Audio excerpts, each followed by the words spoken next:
새벽 5시 눈을 뜨자마자 시어머니 방으로 향하는 게 이제는 습관이 되어버렸습니다. 복도를 지나며 삐걱대는 마룻바닥 소리가 유난히 크게 들리는 건 이 집이 저처럼 늙어가고 있어서일까요? 시어머니 방문을 살며시 열자 어둠 속에서 희미하게 들리는 숨소리. 다행히 오늘은 조용한 밤이었나 봅니다. 요즘은 밤마다 엄마 엄마 하며 돌아가신 친정 어머니를 찾아 헤매시거든요. 어머니, 주무세요? 대답이 없습니다. 이불을 살짝 여미고 물컵에 물을 새로 따라드리고 창문을 조금 여는 것까지.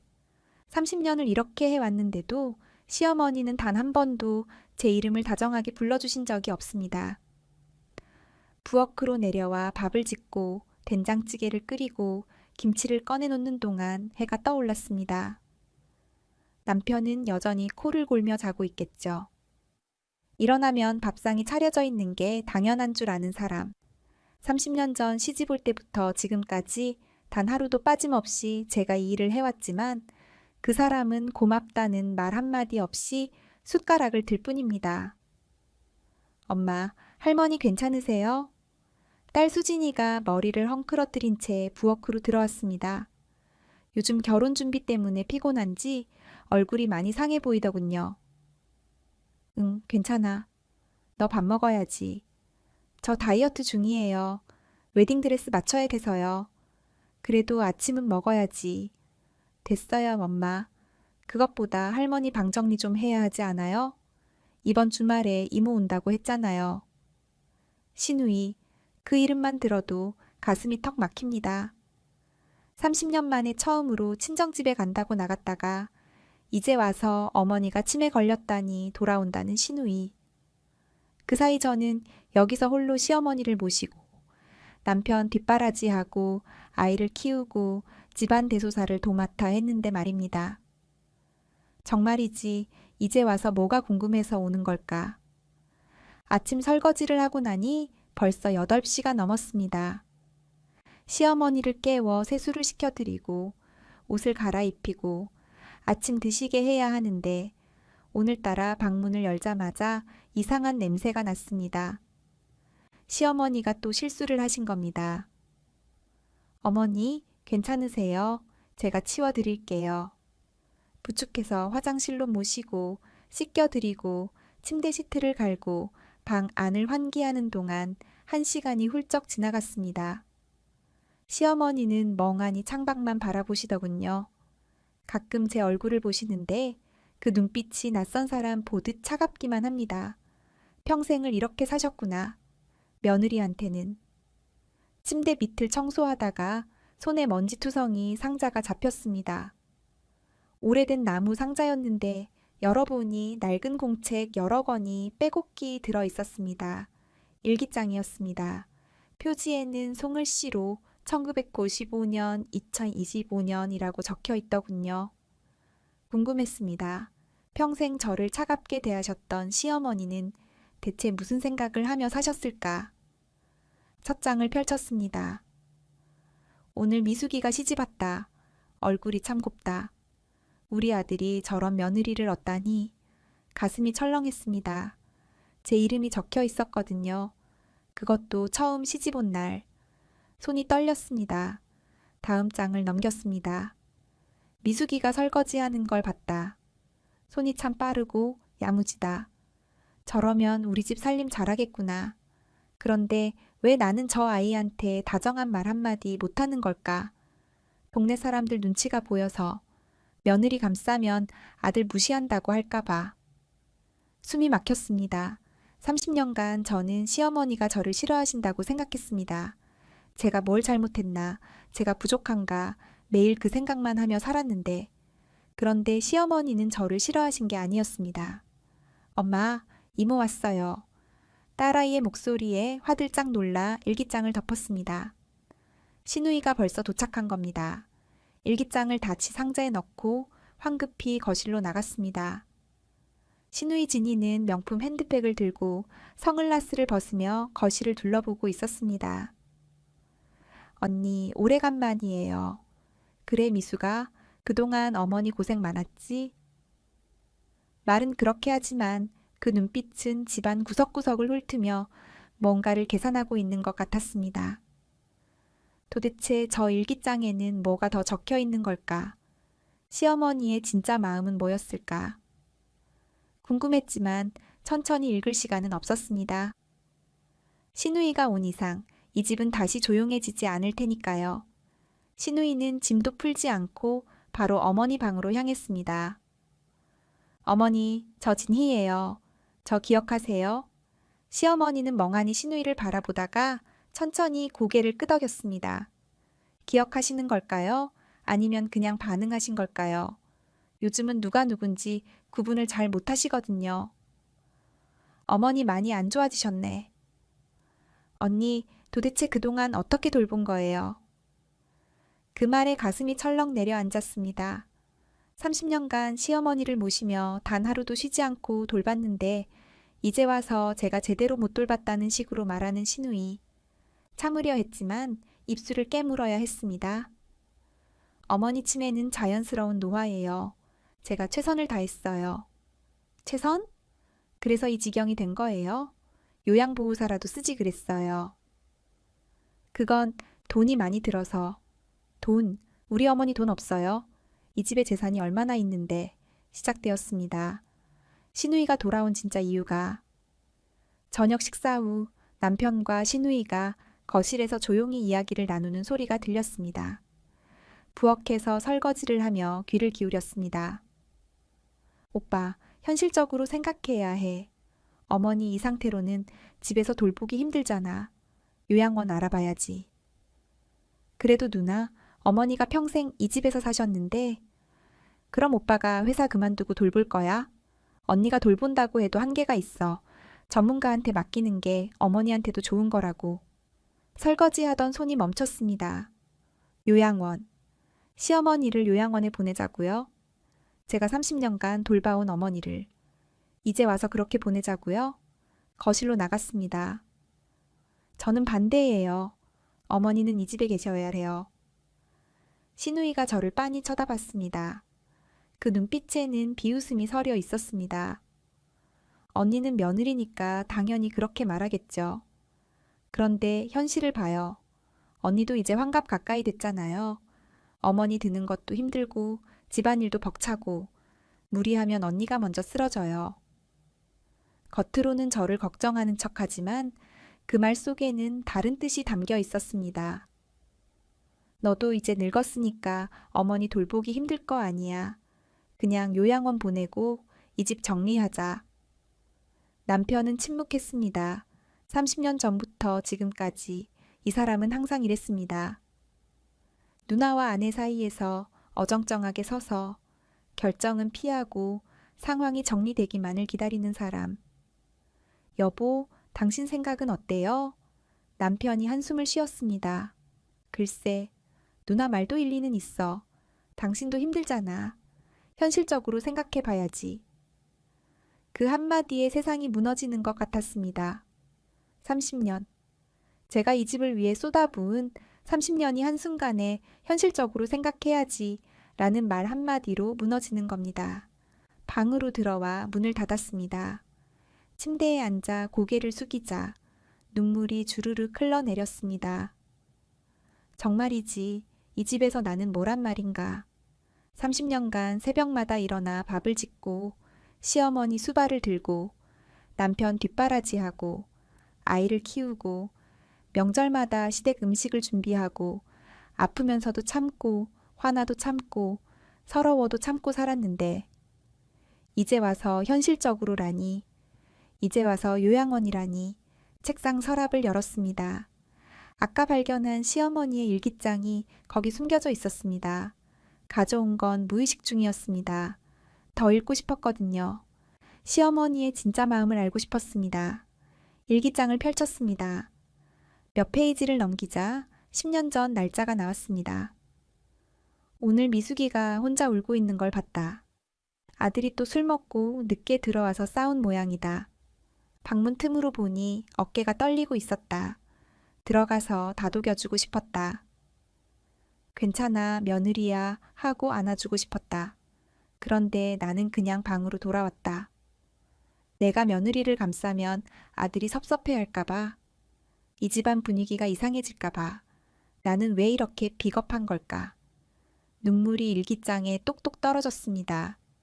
시어머니는 알고 계셨던 겁니다. 제가 얼마나 힘들어했는지, 얼마나 외로웠는지. 그런데 왜 그때 문을 열고 들어와 주지 않으셨을까요? 왜 한마디라도 다정하게 해주지 않으셨을까요? 밖에서 시누이와 남편이 다시 이야기를 나누는 소리가 들렸습니다. 내일 요양원 몇 군데 알아보자. 어머니 재산 정리도 해야 하고. 재산 정리. 결국 시누이가 노리는 건 그거였습니다. 30년간 제가 이 집을 지켜온 동안 시누이는 단 한 번도 돌아보지 않았습니다. 어머니 생신에도 명절에도 아프실 때도 오지 않았습니다. 그러다 이제 치매 걸리셨다니 재산 정리하러 온 겁니다. 너무 억울했습니다. 너무 화가 났습니다. 그런데 더 속상한 건 남편이 시누이 편을 든다는 거였습니다. 내 마음은 아무도 몰라주는구나. 30년을 함께 살았는데도. 다음 날 아침 시누이는 일찍부터 전화 통화를 하며 요양원을 알아보기 시작했습니다. 네, 치매 환자인데요. 하루 비용이 얼마나 되나요? 아, 그 정도면 괜찮네요. 일단 상담 예약 잡아주세요. 부엌에서 아침 준비를 하며 그 소리를 들었습니다. 칼로 물을 썰면서도 손이 자꾸 떨렸습니다. 시어머니를 어머니 방에서 깨워 씻겨드리고 식사를 도와드리고 약을 드리는 동안 시누이는 소파에 앉아 노트북으로 뭔가를 검색하고 있었습니다. 언니, 이거 좀 봐요. 이 요양원 시설 괜찮던데 어머니 여기 보내면 좋을 것 같아요. 아직 결정된 거 아니잖아요. 언니는 왜 그렇게 반대해요? 어머니한테도 좋은 거라고요. 전문 간호사들이 24시간 케어해주고 프로그램도 있고 여기서 언니가 혼자 돌보는 것보다 훨씬 나아요. 어머니는 이 집을 떠나고 싶어 하지 않으세요. 어머니가 지금 제대로 판단할 수 있는 상태예요. 치매 환자잖아요. 그 말에 화가 치밀어 올랐지만 참았습니다. 화를 내면 제가 감정적인 사람이 되고 시누이가 더 현실적이라는 평가를 받을 테니까요. 저녁 무렵 남편이 퇴근하자마자 시누이가 거실로 불러 모았습니다. 딸 수진이도 함께 앉았습니다. 가족회의 좀 하자. 어머니 일 때문에. 시누이네는 노트북을 펼쳐 요양원 자료를 보여줬습니다. 여기 괜찮은 곳 몇 군데 추려봤어. 어머니 모시기에 적당한 것 같은데 다들 어떻게 생각해? 남편이 고개를 끄덕였습니다. 시설이 좋네. 비용은 한 달에 300 정도. 어머니 연금이랑 저축으로 충분히 감당 가능해. 저는 아무 말도 하지 않았습니다. 말해봐야 소용없다는 걸 알았거든요. 언니 생각은 어때요? 시누이가 저를 쳐다봤습니다. 형식적으로 물어보는 거였습니다. 이미 다 정해놓고 제 동의만 받으려는 거죠. 저는 반대예요. 어머니는 이 집에서 평생을 사셨어요. 낯선 곳에 가시면 더 혼란스러워 하실 거예요. 언니, 감정적으로 생각하지 말아요. 어머니한테 뭐가 좋은지 생각해야죠. 제가 감정적이라고요? 30년간 제가 어머니를 돌봐왔어요. 저보다 어머니를 더 잘 아는 사람이 누가 있어요? 목소리가 떨렸습니다. 시누이가 한숨을 쉬었습니다. 그래서 묻는 거예요. 언니가 30년을 돌봤으니까 이제 힘들잖아요. 언니도 쉬어야죠. 언니는 며느리니까 당연히 돌봐야 한다고 생각하는 건 아니죠? 당연히 돌봐야 한다는 말에 가슴이 찢어지는 것 같았습니다. 그동안 저는 당연히 돌봐야 한다고 생각했습니다. 며느리니까요. 이 집 식구니까요. 그런데 이제 와서 당연히 돌봐야 하는 건 아니다 라고 말하는 시누이. 30년간 한 번도 오지 않던 시누이가 참다 못해 터졌습니다. 저는 안 하겠어요. 어머니를 요양원에 보내는 일 저는 동의 못해요. 언니, 그럼 어쩌자는 거예요? 계속 이렇게 살 거예요? 언니도 이제 나이가 있잖아요. 나이가 있으면 어때요? 제가 돌볼 수 있는데 왜 남한테 맡겨요? 언니 혼자 결정할 일이 아니에요. 가족 모두가 동의해야죠. 시누이가 남편을 쳐다봤습니다. 오빠 생각은 어때? 남편은 한참을 망설이다가 입을 열었습니다. 나도 누나 의견에 동의해. 당신도 힘들잖아. 현실적으로 생각해봐. 어머니 상태도 점점 안 좋아지고 있고. 그 말에 눈앞이 캄캄해졌습니다. 30년을 함께 산 남편이 제 편이 아니라 시누이 편을 드는 겁니다. 그럼 여보는 저한테 30년간 뭐였어요? 제가 당신 어머니 돌본 게 당연한 거였어요?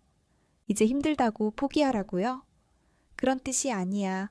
그냥 우리도 나이 들어가잖아. 전문가한테 맡기는 게 됐어요. 자리에서 일어났습니다. 어차피 제 말은 아무도 안 듣잖아요. 여러분끼리 결정하세요. 방으로 들어와 문을 쾅 닫았습니다. 침대에 앉아 울었습니다. 소리내지 않으려고 이불로 입을 막고 울었습니다. 30년을 이렇게 살았는데 아무도 제 마음을 몰라줍니다. 아무도 제 희생을 인정해주지 않습니다. 시어머니조차도 저를 차갑게 대하셨고 남편은 언제나 방관자였고 시누이는 이제 와서 재산을 노리고 딸마저 결혼 준비로 바빠서 엄마 마음은 모릅니다. 나는 이 집에서 대체 뭐란 말인가? 책상 서랍에서 일기장을 꺼냈습니다. 시어머니의 일기장. 이것만이 유일하게 제 마음을 알아주는 것 같았습니다. 페이지를 넘겼습니다. 오늘 미숙이가 열이 나서 쓰러졌다. 병원에 갔더니 과로라고 한다. 이 집 살림하고 아이 키우고 일하느라 무리했나 보다. 내가 며느리한테 너무 많은 걸 요구한 건 아닐까. 그런데 나는 며느리한테 고생했어. 한마디 못했다. 그저 아들 밥은 차려놨어? 라고만 물었다. 미숙이가 힘들게 고개 끄덕이는 걸 보고도 나는 돌아섰다. 나는 정말 나쁜 시어머니다. 눈물이 멈추지 않았습니다. 시어머니는 알고 계셨구나. 제가 얼마나 힘들었는지. 그런데 왜 그때 한마디 해주지 않으셨을까요? 왜 30년이 지나 치매에 걸리신 지금에서야 이 일기장으로만 말씀하시는 걸까요? 너무 늦었어요, 어머니. 밖에서 시누이와 남편이 이야기하는 소리가 들렸습니다. 언니가 저러니까 답답해 죽겠네. 오빠, 우리끼리라도 진행하자. 그래도 좀 미숙이 동의를 받아야. 동의? 언니가 동의할 것 같아? 어차피 안 할 거 우리끼리 결정하는 게 나아. 결국 이렇게 되는 거군요. 저는 이 집에서 아무런 목소리도 낼 수 없는 사람. 30년을 살았어도 결국 아무것도 아닌 사람. 일기장을 가슴에 안았습니다. 어머니, 제가 어떻게 해야 할까요? 다음 날 딸 수진이가 일찍 회사를 나왔습니다. 현관문이 열리는 소리에 부엌에서 고개를 들었습니다. 딸아이가 무거운 표정으로 들어오더니 바로 제 쪽으로 왔습니다. 엄마, 이야기 좀 할 수 있어요? 응, 무슨 일이야? 저 어제 외할머니한테 전화했어요. 친정어머니 80이 넘으셨지만 아직 정정하신 어머니. 외할머니가 뭐라고 하시던? 딸이 눈물을 글썽겼습니다. 외할머니가 그러시더라고요. 엄마가 시집와서 얼마나 고생했는지. 외할머니 보고 싶다고 울면서 전화하던 날들. 시댁에서 혼자 명절 음식 준비하느라 손에 화상 입었던 일. 할머니한테 구박받아도 참고 살았던 이야기. 말을 잇지 못하고 딸이 흐느꼈습니다. 엄마, 저는 몰랐어요. 엄마가 그렇게 힘들었는지. 저는 그냥 엄마가 당연히 그렇게 사는 줄만 알았어요. 며느리니까 당연히 시댁 모시고 집안일하고 그런 줄만 알았어요. 가슴이 뭉클했습니다. 30년간 아무도 제 마음을 알아주지 않았는데 딸이 처음으로 알아준 겁니다. 딸을 끌어안았습니다. 괜찮아, 수진아. 엄마는 괜찮아. 괜찮지 않아요, 엄마. 이모도 이상해요. 30년간 할머니 한 번도 안 찾아보더니 이제 와서 요양원 보내자고 하잖아요. 그거 재산 때문인 거 다 알아요. 딸이 눈물을 닦으며 말했습니다. 엄마, 저 엄마 편이에요. 할머니는 이 집에 계셔야 해요. 엄마가 30년간 돌보셨잖아요. 그 말에 눈물이 왈칵 쏟아졌습니다. 처음이었습니다. 이 집에서 누군가 제 편을 들어준 게. 저녁 식사 후 수진이가 제 방으로 왔습니다. 엄마, 책상에 이거 뭐예요? 딸이 일기장을 들고 있었습니다. 시어머니의 일기장. 아, 그거 할머니 일기장이에요? 숨길 수 없었습니다. 고개를 끄덕였습니다. 할머니 방 정리하다가 발견했어. 읽어보니까 할머니가 엄마에 대해 쓰신 거더라. 딸이 조심스럽게 물었습니다. 읽어봐도 돼요? 응. 딸이 일기장을 펼쳤습니다. 함께 읽었습니다. 오늘 미숙이가 수진이를 낳았다. 예쁜 손녀가 태어났다. 미숙이가 얼마나 아파했는지 손을 꽉 잡고 견디는 모습이 안쓰러웠다. 출산 후에 미역국을 끓여줬다. 미숙이가 어머니 감사해요라고 했다. 그 말에 가슴이 찡했다. 내가 시집 왔을 때는 시어머니가 미역국 한 그릇 안 끓여줬는데 나는 며느리한테는 잘해주고 싶었다. 그런데 왜 얼굴을 마주하면 다정한 말이 안 나오는 걸까? 딸이 눈물을 닦았습니다. 할머니가 엄마를 사랑하셨네요. 그런가 봐. 그럼 왜 할머니는 엄마한테 차갑게 대하셨어요? 페이지를 넘겼습니다. 그 답이 몇 장 뒤에 있었습니다. 동네 아주머니들이 수군거린다. 최씨네 할머니는 며느리 감싸더라. 아들보다 며느리가 더 좋은가 보다. 그 말이 아들 귀에 들어갈까 봐 무섭다. 며느리를 아껴주면 아들이 섭섭해할까 봐. 시댁 식구들이 날 이상하게 볼까 봐. 그래서 나는 미숙이한테 더 무뚝뚝하게 대했다. 미숙아, 미안하다. 내 마음 다 알면서도 나는 비겁하게 모른 척했다. 딸이 흐느꼈습니다. 할머니는 왜 이렇게 사셨어요? 왜 진짜 마음을 말하지 않으셨어요? 그 시대가 그랬나 봐, 수진아. 며느리 감싸면 아들이 서운해한다고 생각하고 주변 눈치 보느라 진짜 마음 숨기고 살았던 거지. 그럼 엄마는 어땠어요? 엄마도 그렇게 살았어요? 질문에 말문이 막혔습니다. 그랬습니다. 저도 그랬습니다. 남편 눈치 보고 시누이 눈치 보고 시어머니 눈치 보느라 제 진짜 마음을 숨기고 살았습니다. 엄마도 그랬던 것 같아. 딸이 제 손을 잡았습니다. 엄마, 이제는 엄마 마음대로 하세요. 엄마가 원하는 대로. 저는 엄마 편이에요. 고마웠습니다.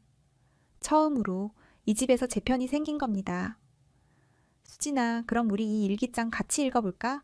할머니가 진짜 무슨 생각을 하셨는지 알아보자. 네, 엄마. 그날 밤 딸과 저는 일기장을 함께 읽었습니다. 30년간 시어머니가 숨겨온 마음들이 한 장 한 장 드러났습니다. 미숙이가 명절 음식을 혼자 준비하고 있다. 도와주고 싶지만 시누이가 와 있어서 함부로 못하겠다. 시누이가 어머니는 항상 언니 편만 드시네요 라고 할까봐. 미숙이가 아플 때 내가 약을 사다 줬다. 미숙이가 놀라며 어머니 감사합니다 라고 했다. 아들 몰래 사다 준 거라 아무한테도 말하지 마라 라고 했다. 왜 나는 며느리한테 잘해주는 걸 숨겨야 할까? 오늘 미숙이가 시누이한테 서운한 소리를 들었다. 언니는 우리 집 며느리잖아요. 당연히 어머니 모셔야죠. 미숙이 얼굴이 굳는 게 보였다. 화를 내고 싶었다. 네가 뭘 안다고 그런 소리를 하냐고. 그런데 참았다.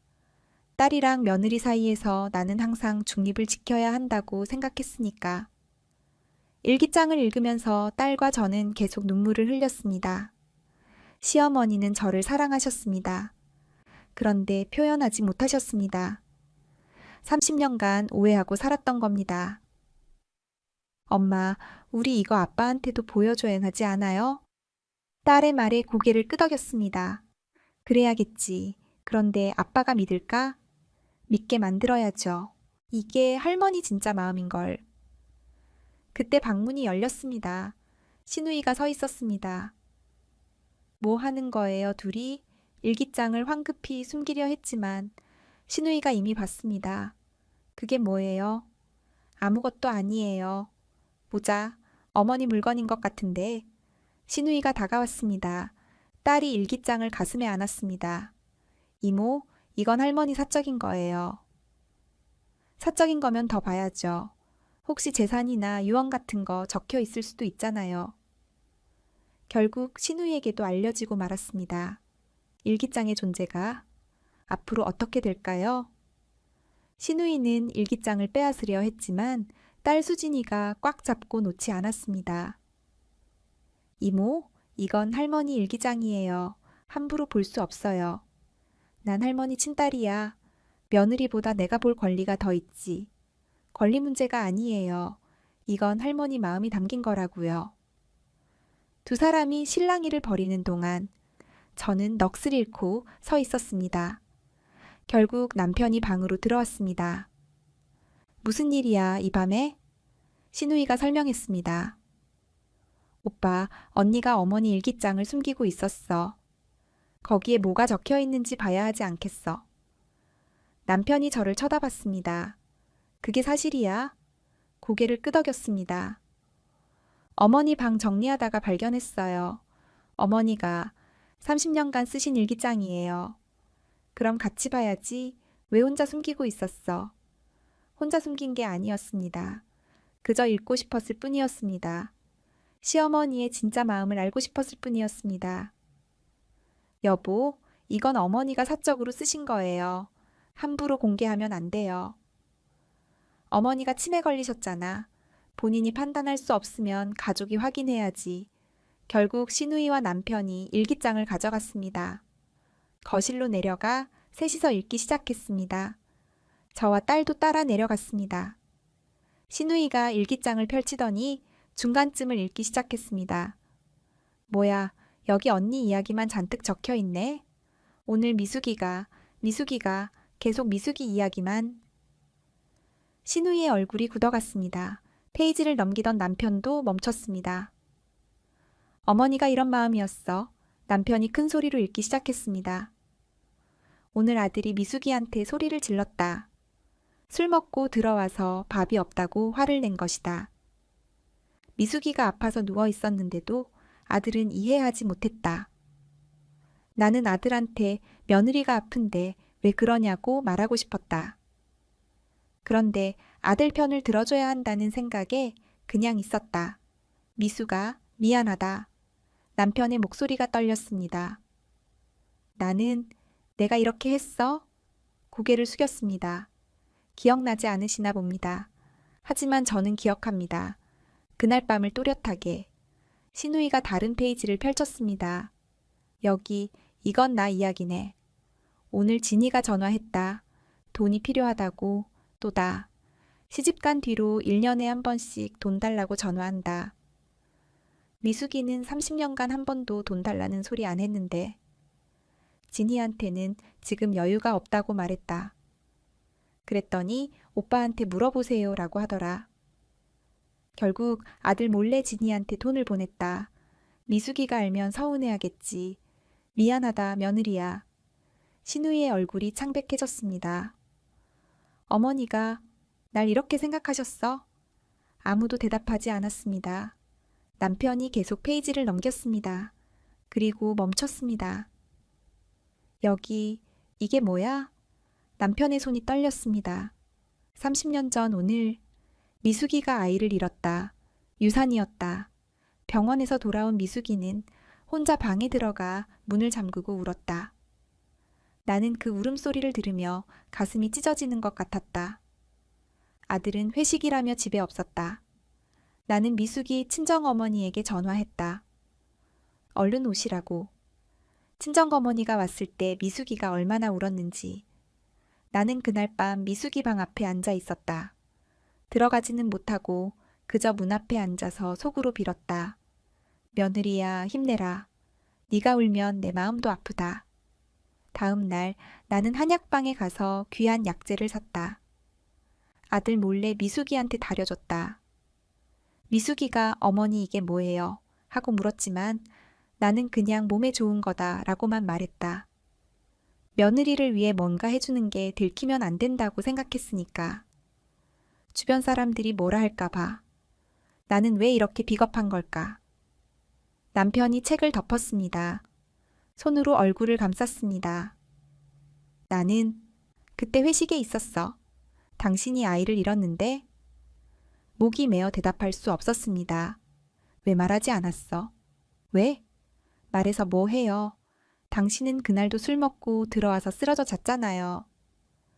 처음으로, 30년 만에 처음으로 제 진짜 마음을 말했습니다. 저는 그날 혼자였어요. 아이를 잃고 혼자 울고 혼자 견뎠어요. 당신은 없었어요.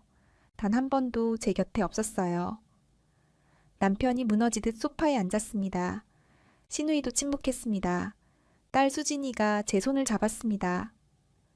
엄마, 일기장에는 더 많은 이야기가 적혀 있었습니다.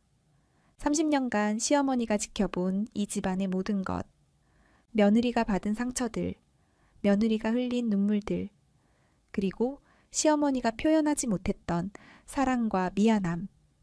시누이가 페이지를 넘기다가 또 멈췄습니다. 오빠, 여기.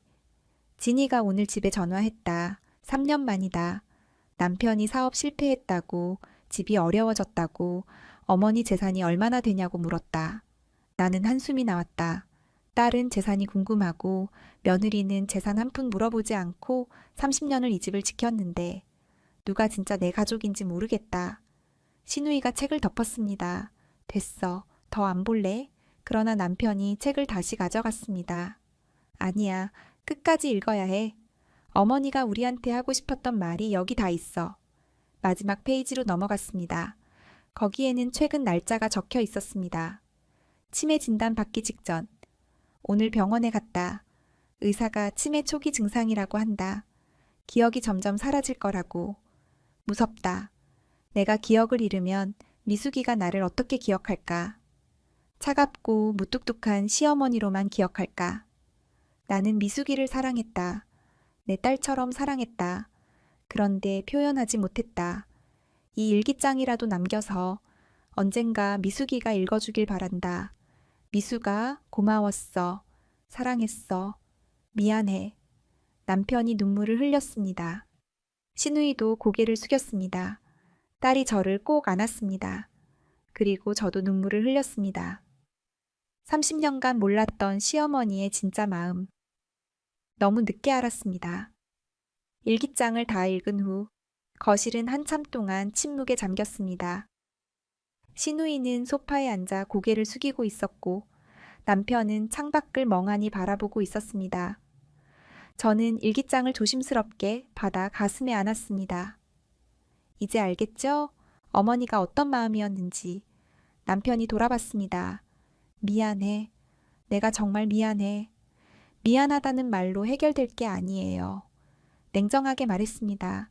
30년이에요. 30년간 저는 혼자였어요. 당신도 어머니도 아무도 제 마음을 알아주지 않았어요. 알아? 내가 잘못했어. 정말 미안해. 시누이가 입을 열었습니다. 언니, 나도 미안해요. 내가 너무 이기적이었어요. 그 말에 고개를 돌렸습니다. 이제 와서 미안하다고요? 30년간 한 번도 안 오시더니 어머니 치매 걸렸다니까 재산 정리하러 온 거잖아요. 아니야, 그게 아니라. 그럼 뭔데요? 요양원 알아보고 재산 얼마인지 확인하고 그게 뭔데요? 시누이가 할 말을 잃었습니다. 딸 수진이가 말했습니다. 이모는 30년간 뭐 했어요? 할머니가 아프실 때, 명절 때, 할머니 생신 때 단 한 번이라도 오셨어요? 엄마는 혼자 다 했어요. 혼자 돌보고, 혼자 준비하고, 혼자 고생하고. 수진아, 이모도 사정이 있었어. 무슨 사정이요? 바쁜 건 엄마도 마찬가지였어요. 그런데 엄마는 한 번도 빠지지 않았어요. 시누이가 눈물을 흘렸습니다. 미안해. 정말 미안해. 그러나 그 눈물이 진심인지 알 수 없었습니다. 다음 날 아침 시누이가 또다시 요양원 이야기를 꺼냈습니다. 오빠, 그래도 현실적으로 생각해야 해. 어머니 상태가 점점 안 좋아지고 있잖아. 일기장을 읽고도 변하지 않았습니다. 누나, 어제 어머니 일기 읽었잖아. 어머니가 얼마나. 어머니 마음은 이해해. 그런데 그거랑 이거랑은 별개야. 어머니한테 전문적인 케어가 필요하다고. 전문적인 케어요? 제가 끼어들었습니다. 30년간 제가 어머니 돌본 게 전문적이지 않았나요? 언니, 오해하지 마요. 그런 뜻이 아니라 이제 어머니 상태가 심해져서 집에서 돌보기 힘들다는 거지. 제가 돌볼 수 있어요. 언니도 나이 타령 그만하세요. 제가 할 수 있다니까요. 목소리가 커졌습니다. 신우이가 한숨을 쉬었습니다. 알았어요. 그럼 언니가 계속 돌보세요. 대신 조건이 있어요. 조건? 어머니 재산 관리는 내가 할게요. 언니가 혼자 관리하기엔 부담스럽잖아요. 그 말에 남편이 끼어들었습니다. 누나, 그건 너무한 거 아니야? 뭐가 너무해? 나도 어머니 딸이야. 재산 관리할 권리 있지. 그래도 아니면 어머니 요양원 보낼래? 둘 중 하나 선택해. 협박이었습니다. 시어머니를 돌보려면 재산 관리를 포기하라는. 안 돼요. 재산은 어머니 거예요. 어머니가 필요한 데 써야 해요. 그래서 내가 관리한다는 거잖아. 믿을 수 없어요. 뭐? 30년간 한 번도 안 오신 분이 이제 와서 재산 관리하겠다는 거 믿을 수 없다고요. 신우이의 얼굴이 일그러졌습니다. 언니가 지금 날 도둑 취급하는 거야? 그렇게 들렸다면 그런 거겠죠. 신우이가 벌떡 일어났습니다. 좋아. 그럼 법적으로 하자. 어머니 후견인 지정받아서 정식으로 내가 재산 관리할게. 뭐라고요? 어머니 치매 환자잖아. 법적 후견인 필요하지. 난 친딸이니까 당연히 내가 후견인 될 거야. 그건 말문이 막혔습니다. 법적으로는 신우이가 맞았습니다. 친딸이 후견인 될 가능성이 높았습니다. 오빠도 동의하지? 어차피 우리 남매가 어머니 재산 상속받을 거잖아. 남편이 머뭇거렸습니다. 그건 어머니가 결정하실 일이지. 어머니가 제대로 판단할 수 있는 상태가 아니잖아. 우리가 대신 결정해야지. 딸 수진이가 말했습니다. 이모는 결국 돈 때문에 온 거잖아요. 수진아, 네가 뭘 알아? 어른들 일에 끼어들지 마. 저도 이 집 식구예요. 할머니 손녀고요. 제가 볼 땐 이모가 이상해요. 뭐가 이상해? 할머니 사랑한다면서 정작 할머니는 안 보고 재산 이야기만 하잖아요. 신우이가 딸을 노려봤습니다. 너 지금 버릇없이 구는 거 아니야. 버릇없는 건 이모예요. 딸이 소리쳤습니다. 30년간 엄마가 혼자 고생하는 동안 이모는 뭐 했어요? 이제 와서 후견인? 재산 관리? 웃기지 마세요. 신우이가 손을 들어 딸을 때리려 했습니다. 제가 막아섰습니다. 수진이한테 손대지 마세요. 그럼 언니가 딸 교육 좀 시켜요. 제대로 배운 건 제 딸이에요.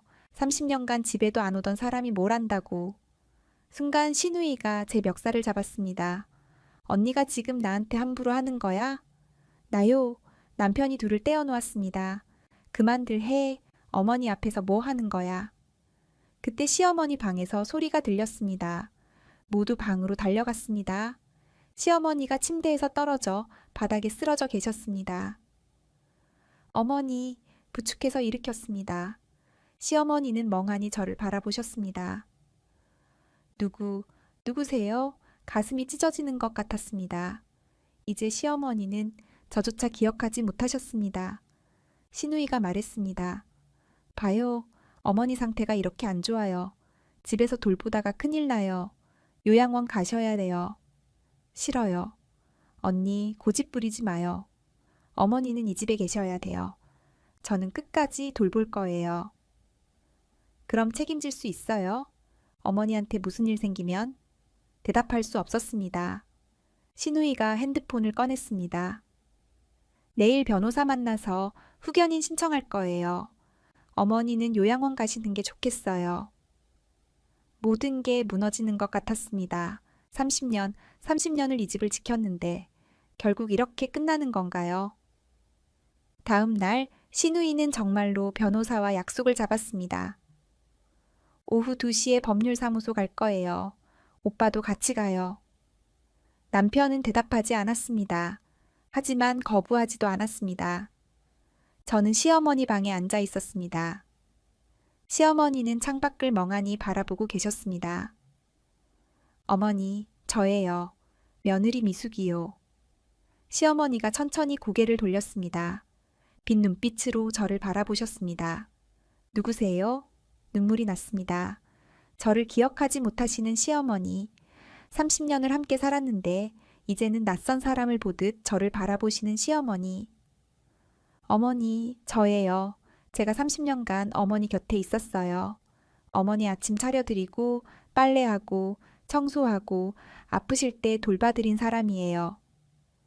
시어머니는 고개를 가웃거리셨습니다. 30년? 네, 어머니. 30년이요. 그래, 30년. 시어머니가 제 손을 잡으셨습니다. 차가운 손이었습니다. 미안해. 어머니? 내가 미안해? 시어머니의 눈에 눈물이 고였습니다.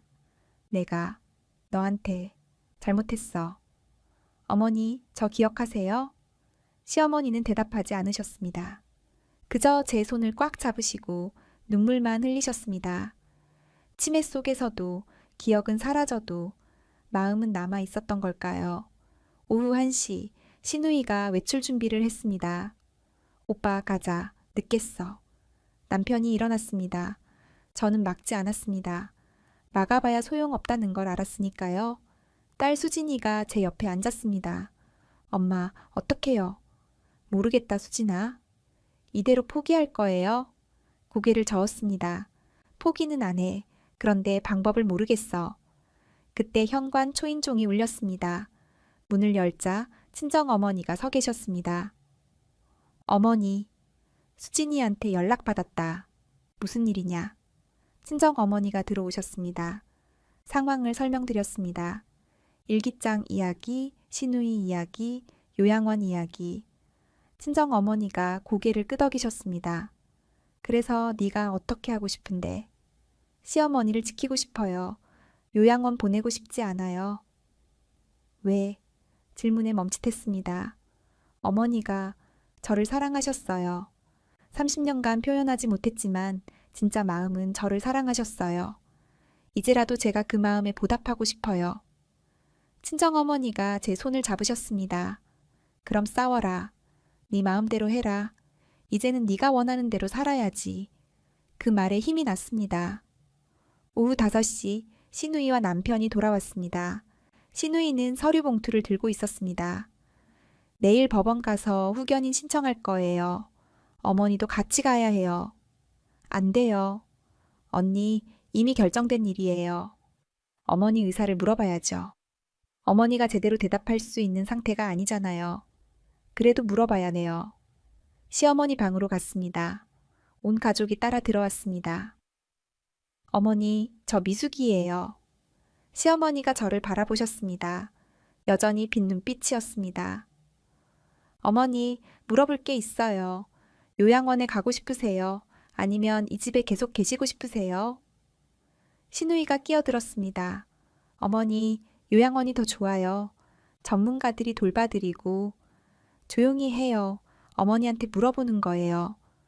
시어머니는 한참을 침묵하시다가 천천히 입을 여셨습니다. 집, 네? 나는 집에 있고 싶어. 그 한마디에 가슴이 뜨거워졌습니다. 시누이가 말했습니다. 어머니, 집에서는 힘드세요. 요양원이 싫어. 시어머니가 고개를 저으셨습니다. 나는 여기 있을래? 그리고 제 손을 잡으셨습니다. 미수가 제 이름을 부르셨습니다. 30년 만에 처음으로. 미수가 고마워. 눈물이 왈칵 쏟아졌습니다. 어머니, 내가 미안했어.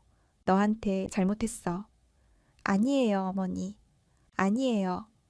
나는 너를 사랑했어. 시어머니도 눈물을 흘리셨습니다. 치매 속에서도 기억이 희미해져도 딱 한 가지는 기억하고 계셨던 겁니다. 며느리를 사랑했다는 것, 그리고 미안하다는 것. 남편이 무릎을 꿇었습니다. 어머니, 저도 미안해요. 제가 잘못했어요. 시누이도 울었습니다. 어머니, 저도 미안해요. 저는 시어머니를 꼭 안았습니다. 30년간 품지 못했던 시어머니를 이제야 안을 수 있었습니다. 어머니, 사랑해요. 어머니도 저 사랑하셨죠? 시어머니가 고개를 끄덕이셨습니다.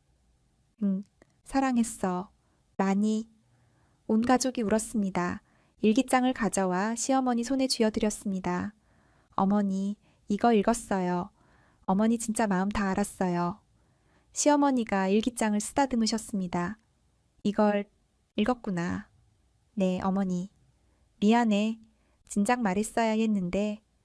괜찮아요, 어머니. 이제라도 알았으니까요. 시어머니가 미소를 지으셨습니다. 30년 만에 처음 보는 따뜻한 미소였습니다. 시누이가 말했습니다. 언니, 미안해요. 내가 너무 이기적이었어요. 후견인 신청 안 할게요. 어머니는 언니가 돌봐요. 진희야, 어머니가 언니를 원하시잖아요. 나는 자격이 없어요. 남편도 말했습니다. 여보, 미안해. 앞으로는 내가 도울게. 당신 혼자 힘들게 하지 않을게. 처음이었습니다. 이 집에서 제 마음이 인정받는 게 30년 만에 처음이었습니다. 그날 이후 집안 분위기가 조금씩 변했습니다. 남편은 회사에서 일찍 퇴근해서 시어머니 돌보는 것을 도와줬습니다. 서툴렀지만 노력하는 모습이 보였습니다. 시누이는 일주일에 2~3번씩 집에 왔습니다. 그리고 시어머니 옆에 앉아 옛날 이야기를 들려드렸습니다. 어머니, 제가 어렸을 때 어머니가 해주신 미역국 기억나세요? 시어머니는 기억하지 못하셨지만 시누이의 목소리를 들으며 미소 지으셨습니다. 딸 수진이는 결혼 준비를 하면서도 틈틈이 할머니 방에 들어와 이야기를 나눴습니다. 할머니, 저 다음 주에 웨딩드레스 입어봐요. 보러 오실래요? 시어머니는 알아듣지 못하셨지만 손녀의 손을 꼭 잡으셨습니다. 저는 여전히 매일 아침 일어나 밥을 짓고 시어머니를 돌봤습니다. 하지만 이제는 혼자가 아니었습니다. 가족들이 함께했습니다. 한 달 후 시어머니의 상태가 급격히 나빠지셨습니다. 병원에 입원하셨고 의사는 시간이 얼마 남지 않았다고 했습니다. 병실에서 가족들은 시어머니 곁을 지켰습니다. 시어머니는 대부분의 시간을 주무셨고 깨어나실 때는 멍하니 천장만 바라보셨습니다. 어느 날 밤 시어머니가 눈을 뜨셨습니다. 저는 옆에 앉아 있었습니다. 어머니, 저예요. 시어머니가 천천히 고개를 돌리셨습니다. 미수가 제 이름을 부르셨습니다. 네, 어머니. 고마웠어. 어머니, 내 딸 같았어. 눈물이 났습니다. 저도요, 어머니. 어머니가 저한테는 엄마였어요. 시어머니가 미소를 지으셨습니다. 행복하게 살아. 네, 어머니. 이제 편하다. 시어머니가 눈을 감으셨습니다. 그리고 다시는 뜨지 않으셨습니다. 장례식에는 많은 사람이 왔습니다. 시어머니를 아끼던 동네 이웃들, 친척들, 친구들 모두 시어머니를 기억했습니다. 저는 상주로서 조문객들을 맞았습니다. 며느리가 30년간 잘 모셨다며요. 고생 많으셨어요. 어머니가 마지막까지 며느리 이름만 부르셨다던데요. 고마웠습니다. 시어머니의 사랑이 이렇게 전해지는 게. 장례를 치르고 다시 구제를 지내고 시간이 흘렀습니다. 시어머니의 빈자리는 컸습니다. 매일 아침 일어나면 습관적으로 시어머니 방으로 발걸음이 향했습니다. 하지만 방은 비어 있었습니다. 남편이 제 어깨를 감싸 안았습니다. 괜찮아? 그냥 아직 익숙하지 않아서. 어머니가 당신한테 고마워하셨을 거야.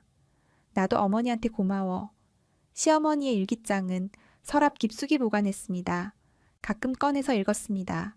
읽을 때마다 눈물이 났습니다. 미수가 너는 내 진짜 딸이다. 사랑한다. 미안하다. 고맙다. 어느 날 딸 수진이가 말했습니다. 엄마, 나도 나중에 엄마처럼 살고 싶어요. 엄마처럼? 가족을 사랑하고 헌신하고 그렇게 살고 싶어요. 근데 엄마처럼 참지는 않을 거예요. 내 마음은 솔직하게 말할 거예요.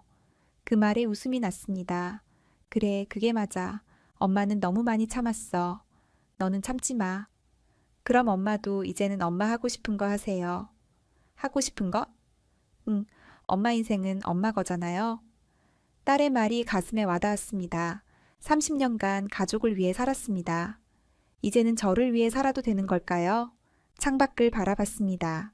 봄이 오고 있었습니다. 시어머니가 좋아하시던 목련꽃이 피기 시작했습니다. 어머니, 꽃이 피었어요. 예쁘죠? 혼잣말처럼 중얼거렸습니다. 어머니, 저 이제 알았어요. 어머니가 저를 사랑하셨다는 거, 그리고 어머니도 힘드셨다는 거. 우리 둘 다 표현하지 못하고 살았죠. 서로 사랑하면서도. 눈물이 또 났습니다. 근데 어머니, 왜 이렇게 늦으셨어요? 진작 말씀해 주시지. 딸이 옆에 앉았습니다. 엄마, 할머니도 그 시대 사람이니까 어쩔 수 없었을 거예요. 그래도 마지막에는 서로 마음 통했잖아요. 그래, 마지막에는? 그게 다행이에요. 어떤 사람들은 끝까지 마음 못 전하고 헤어지잖아요. 맞는 말이었습니다. 비록 늦었지만 우리는 서로의 마음을 확인했습니다. 그걸로 충분했습니다. 남편이 부엌으로 들어왔습니다. 여보, 오늘 내가 저녁 할게. 당신 쉬어. 괜찮아, 내가. 아니야, 당신 30년간 했잖아. 이제는 내가 할게. 서툴게 앞치마를 두르는 남편을 보며 웃음이 났습니다. 변화는 천천히 왔습니다. 하지만 확실히 왔습니다. 시누이도 자주 전화했습니다. 언니, 나 다음 주에 갈게. 언니 좋아하는 떡 사가지고 갈게. 그래, 고마워. 언니 정말 미안해. 그동안. 됐어, 진희야. 이제 그만 미안해하고 앞으로 잘하자. 응, 언니. 모든 게 완벽하게 해결된 건 아니었습니다. 여전히 서운한 감정도 있고 아픈 기억도 있었습니다. 하지만 이제는 가족이 함께 노력했습니다. 서로의 마음을 이해하려고 노력했습니다. 그리고 저는 깨달았습니다. 30년이 헛되지 않았다는 것을. 제가 쏟아부은 사랑이, 헌신이, 희생이 모두 의미가 있었다는 것을. 비록 인정받는데 오래 걸렸지만 결국 가족은 알아줬습니다. 시어머니도 남편도 시누이도 딸도 모두 제 마음을 알아줬습니다. 서랍에서 시어머니의 일기장을 꺼냈습니다. 마지막 페이지를 펼쳤습니다. 미수가 내 인생에서 너를 만난 게 가장 큰 축복이었다. 너처럼 착한 며느리는 세상에 없을 거야. 고맙다. 사랑한다. 행복하게 살아라. 일기장을 가슴에 안았습니다. 어머니, 저도 사랑해요. 그리고 창밖의 목련꽃을 바라보며 말했습니다. 이제는 제 이야기도 쓸게요. 제 마음대로, 제 방식대로 살면서요. 봄바람이 창문을 두드렸습니다. 시어머니가 대답하는 것 같았습니다. 그래, 그렇게 살아라. 이제는 네가 행복할 차례다. 저는 미소 지었습니다. 30년의 세월이 끝나고 새로운 시작이 왔습니다. 늦었지만 의미 있는 시작이었습니다.